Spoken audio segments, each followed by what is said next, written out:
வணக்கம்.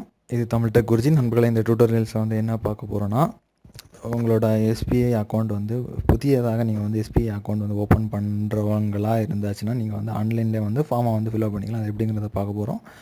இது வரைக்கும் நீங்கள் தமிழ் பேங்கிங்கை சப்ஸ்கிரைப் பண்ணலைன்னா, கீழே சப்ஸ்கிரைப்ங்கிற ஒரு பட்டன் இருக்குது. அந்த பட்டனை கிளிக் பண்ணி சப்ஸ்கிரைப் பண்ணிக்கோங்க. இந்த லிங்க்கு நீங்கள் விசிட் பண்ண வேண்டியது இருக்கும். ஸோ இதோட லிங்க் நான் டிஸ்கிரிப்ஷனில் கொடுக்குறேன் நண்பர்களே. இந்த லிங்க் மூலமாக நீங்கள் அக்சஸ் பண்ணினீங்கன்னா, இந்த பேஜில் ரெஜிஸ்டர் ஃபார் அக்கௌண்ட் ஓப்பனிங் ஒரு லிங்க் இருக்கும். அந்த லிங்கை கிளிக் பண்ணிக்கோங்க.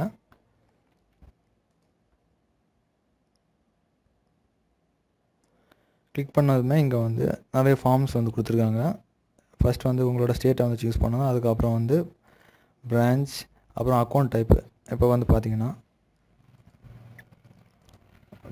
தமிழ்நாடு சூஸ் பண்ணுறேன். அப்புறம் தமிழ்நாடு சூஸ் பண்ணணும். தமிழ்நாட்டில் இருக்கிற அவ்வளோ பிரான்ச்சஸ் டீட்டெயில்ஸ் இங்கே வந்துடும். அப்புறம் அக்கௌண்ட் டைப் ஆட்டோமேட்டிக்காக எனேபிள் ஆகும். சேவிங்ஸ், அப்புறம் டைப் ஆஃப் எஸ்பிஐ அக்கௌண்ட். சேவிங்ஸில் நிறைய டைப் ஆஃப் அக்கௌண்ட்ஸ் இருக்குது. ஸோ இது உங்களுக்கு எது தேவையோ அதை நீங்கள் சூஸ் பண்ணிக்கலாம். அதுக்கப்புறம் பார்த்திங்கன்னா, ஏற்கனவே ஐஓபியில் உங்களுக்கு வேறு ஏதாவது பிரான்ச்சில் அக்கௌண்ட் இருந்துச்சுன்னா எஸ் கொடுத்துக்கலாம். எஸ் கொடுத்ததுக்கப்புறம் அந்த அக்கௌண்ட் நம்பர் மென்ஷன் பண்ணணும். உங்களோட நேம், ஜெண்டர், ஆனா பெண்ணா, டேட் ஆஃப் பர்த்து, மைனர்னா மைனர், இல்லைனா நோ.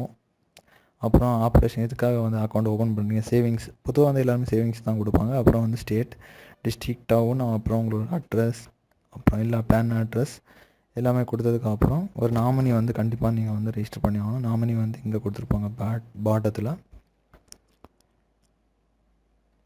இங்கே கொடுத்துருக்காங்க நாமினி டீட்டெயில்ஸ். ஸோ ஒரு நாமினி அவங்களோட அட்ரஸ், அவங்களோட டேட் ஆஃப் பர்த், பின்கோடெலாம் கொடுக்க வேண்டியது இருக்கும். அதுக்கப்புறம் ஒரு அட்ரஸ் ப்ரூஃபுக்கு, ஐடி ப்ரூஃபுக்கு ஒரு சில டாக்குமெண்ட்ஸ். ஐடி ப்ரூஃபுக்கு நீங்கள் ஆதாரை மென்ஷன் பண்ணிக்கலாம். அட்ரஸ் ப்ரூஃபுக்கு பாஸ்போர்ட், இல்லைனா டிரைவிங் லைசன்ஸை யூஸ் பண்ணிக்கலாம். அது அவ்வளோ நீங்கள் என்ட்ரி பண்ணதுக்கப்புறம் பாட்டத்தில் இது கொடுத்துருக்காங்க டேர்ம்ஸ் அண்ட் கண்டிஷன். அதை கிளிக் படித்து பார்த்து நீங்கள் சைன் பண்ணுற மாதிரி. நான் ஏற்கனவே டேர்ம்ஸ் அண்ட் கண்டிஷன்ஸ் படித்து பார்த்தாச்சு. ஸோ நான் இந்த பட்டன், அதாவது கிளிக் ஹியர் டு ரெஜிஸ்டர், இந்த பட்டனை கிளிக் பண்ணி ரெஜிஸ்டர் பண்ணுறேன். ஓகே, இதுதான் அதோட அர்த்தம். ஸோ கிளிக் பண்ணி ரெஜிஸ்டர் பண்ணதுமே ஒரு பேஜுக்கு வியூ ஆகும். அதில் ஒரு நம்பர் ஜென்ரேட் ஆகும். அந்த நம்பரை உங்களோட டைரியில் எழுதி வச்சுக்கோங்க. ப்ளஸ் ஒரு பிரிண்டட் பட்டன் உங்களுக்கு ஜென்ரேட் ஆகும். ஸோ அந்த பிரிண்ட் பட்டனை கிளிக் பண்ணிங்கன்னா, டவுன்லோட்ஸில் போகும்போது ஒரு ஃபார்ம், இந்த மாதிரி அப்ளிகேஷன் ஃபார்ம் ஜென்ரேட் ஆகி வரும். இந்த ஃபார்மை பிரிண்ட் அவுட் எடுத்துக்கோங்க. ப்ளஸ்ஸு பிரிண்ட் அவுட் எடுத்ததுக்கப்புறம்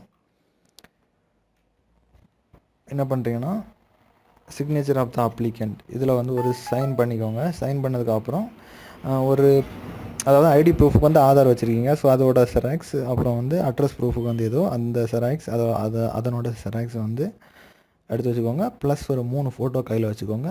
இதோட இவ்வளோவால் செராக்ஸ், ஃபார்ம் ப்ளஸ் ஃபோட்டோ, இதை 3டையும் உங்கள் பிரான்ச்சுக்கு இதை வைத்துக்கொண்டு உங்கள் பிரான்ச்சை விசிட் பண்ணுங்கள். விசிட் பண்ணதுமே அவங்க அன்றைக்கே தருவாங்க. ஸோ வேலைப்பளு அதிகமாக இருந்துச்சுன்னா மறுநாள் அவங்களுக்கு ஒரு அக்கௌண்ட் க்ரியேட் பண்ணி தந்துடுவாங்க. அப்புறம் சிம்பிளாக உங்களோட வேலை முடிஞ்சிருக்கும். இது ஒரு சிம்பிள் மெத்தட். ஸோ இந்த வீடியோ கண்டிப்பாக உங்களுக்கு யூஸ்ஃபுல்லாக இருந்திருக்கும் நினைக்கிறேன். ஸோ இன்னொரு நல்ல ஒரு அப்டேட்ஸை சந்திப்போம். அதுவரை உங்களோட விடைபெறுகிறேன். நன்றி, வணக்கம்.